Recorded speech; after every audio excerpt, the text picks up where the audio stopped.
નમસ્કાર, વાકશક્તિ ન્યૂઝમાં આપનું હાર્દિક સ્વાગત છે. દાહોદમાં મહિલાને નિશાન બનાવી દાગીના લૂંટનાર બંટી પબલી ઝડપાયા. મહારાષ્ટ્રના જુગલ જોડીએ મહિલાના મોઢા પર પ્રભાવી છાંટે દાગીના લૂંટ્યા. દાહોદ એ ડિવિઝન પોલીસની ઝડપી કામગીરી, ગણતરીના કલાકોમાં આરોપીઓ પકડાયા. લૂંટાયેલા સોના ચાંદીના દાગીનાને મોબાઈલ પોલીસે કર્યું રિકવર. મહિલા આરોપી અગાઉ પણ ગુજરાતના અનેક શહેરોમાં કરી ચૂક્યા છે આવી લૂંટ. અમદાવાદ, રાજકોટ, પોરબંદર, અમરેલી અને ભાવનગર સહિત 8 શહેરોમાં ગુનાઓની કબૂલાત. આરોપી મહિલા બોયફ્રેન્ડ સાથે લિવ-ઇનમાં રહેતી કરતી હતી લૂંટની ઘટનાને અંજામ. બંને આરોપીઓને કોર્ટમાં રજૂ કરતા 2 દિવસના પોલીસ રિમાન્ડ મંજૂર. દાહોદ પોલીસ અને હવે ગુનાઓ અને સાગરીતો અંગે કરી રહી છે વધુ તપાસ. રિપોર્ટર જિગ્નેશ બારિયા. ઘટનાની હકીકત એ પ્રકારની છે કે 2 દિવસ પહેલા દાહોદના જે ગોધરા રોડ છે એ ગોધરા રોડ ઉપર એક મહિલા પસાર થઈ રહ્યા હતા. એ દરમિયાન વ્યક્તિની પાસે આવી અને એવું કીધેલું કે દવાખાનો રસ્તો ક્યાં છે ને પૂછતાછ કરેલી. એ બંને પણ બેન આવી ગયેલા અને પછી વાતચીતમાં જણાવ્યું કે ભાઈ તમારા ઘરેણા કે જે છે એ તમે બેગમાં મૂકી દો, આગળ કોઈ ખરાબ લોકો છે એમ.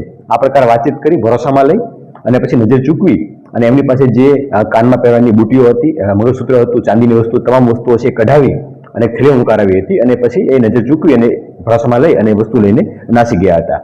આ બાબતે દાહોદ એ ડિવિઝન પોલીસને જાણ મળતા દાહોદ પોલીસ સ્ટેશનના પીઆઈ એમ કામળિયા અને ટીમ દ્વારા અલગ અલગ ટીમો બનાવી હતી.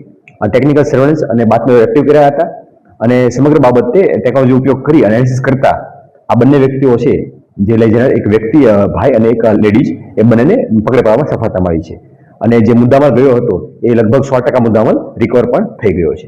આ બંને લોકોને કોર્ટમાં પ્રોડક્શન કરતા તેઓના 2 દિવસના રિમાન્ડ પણ મળ્યા છે.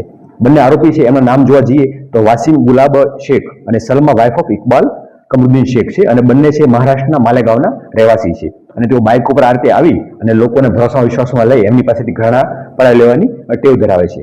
આજે સલમા છે એમના ઉપર ભૂતકાળમાં 8 જેટલા ગુના આ પ્રકારના નોંધાઈ ચૂક્યા છે ઓન રેકોર્ડ ઉપર છે, જેમાં ભરૂચ, ગાંધીનગર, અમદાવાદ, રાજકોટ, અમરેલી, ભાવનગર, પોરબંદર વિવિધ શહેરોમાં આ પ્રકારની મોડસ ઓપરેન્ડીથી અગાઉ કામ કરી ચૂક્યા છે અને ત્યાં ગુનાઓ પણ નોંધાઈ ચૂકેલા છે.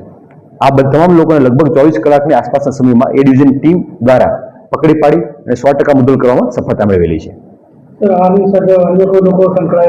હાલમાં બંને લોકો છે એ પકડાઈ ચૂક્યા છે અને હવે એની તમામ રિમાન્ડ પૂછતાછ કરવામાં આવે છે અને તપાસ કરવામાં આવે છે કે આ પ્રકારના અન્ય કૃત્ય કર્યા છે કેમ, અન્ય કોઈ જગ્યાએ સામેલ છે કેમ કે અન્ય કોઈ વ્યક્તિ મદદગારીમાં છે કેમ, આ તમામ બાબતો ઉપર પોલીસ વિગતવાર તપાસ હાથ ધરશે.